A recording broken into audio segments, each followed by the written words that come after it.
உடம்பு 29 வயசு ஒரு இளைஞனுடைய உடம்பு எவ்வளவு காயங்களை தாங்கும்ன்றதை நம்ம கணக்கெடுத்து பார்க்க முடியும். அந்த அந்த இப்ப நீங்க அடிச்சிருக்காங்க அப்படின்ற இடம் இருக்க பாருங்க, ஒரு அடி காயம் போடுறாங்கல்ல, அந்த காயம் மட்டுமே அங்க ரெக்கார்ட் ஆகாது.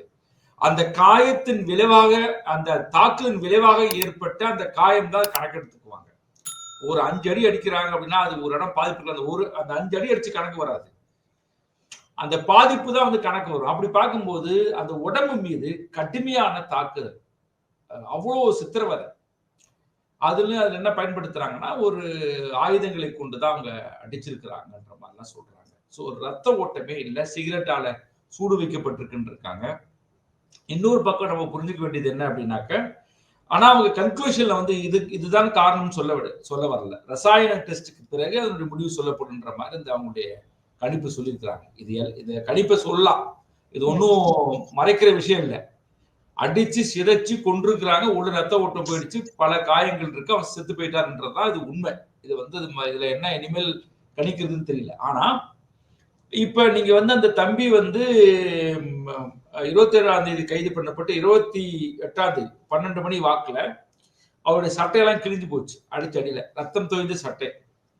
அந்த சட்டையை கழட்டிட்டு தான் அந்த அஜித்குமார் தம்பி பயன்படுத்தின டிஷர்ட் எடுத்து அவன் மாட்டிருக்கிறாங்க. அவன் அப்ப அந்த சட்டத்தை அந்த ஏன் இப்ப 2 பேர் இருக்கிறாங்க, இவன் டிஷர்ட்டை கழட்டி இவனை மாத்தினாக்க ஒண்ணு இவனும் வந்து சட்டை இல்லாம தான் நிப்பான். நல்லா நீங்க புரிஞ்சுக்கணும். அப்ப என்ன சொல்லிருக்காங்க போலீஸ், உனக்கு வேற ஒரு சட்டம் வாங்கி தரேன், உன் அண்ணனுக்கு வந்து உன் டிஷர்ட்டை கழட்டி கொடுத்துருக்காங்க.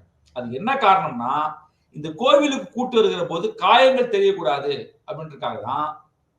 அங்கவே என்ன பண்றாங்கன்னா, அந்த தோப்புலியே, அதாவது இந்த டார்ச்சர் எங்க 2 இடங்கள்ல வந்து பாயிண்ட் அவுட் பண்ற இடம் 2 இடம். ஒரு இடம் என்னன்னாக்க, ஒண்ணு அந்த திருபுவனத்திலிருந்து மானாமதுரை போற அந்த ரூட்ல இருக்கக்கூடிய ஒரு 5-6 கிலோமீட்டர் தொலைவில் ஒரு தோப்பு இருக்கு, ரைட் சைடு.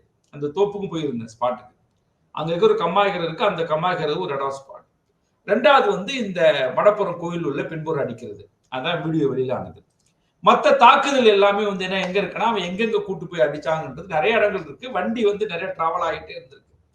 சோ அந்த சட்டை வந்து என்ன ஆச்சுன்னு தெரியல. அந்த சட்டையை வந்து பரிசோதனை செய்ய வேண்டியிருக்கு. ஒன்று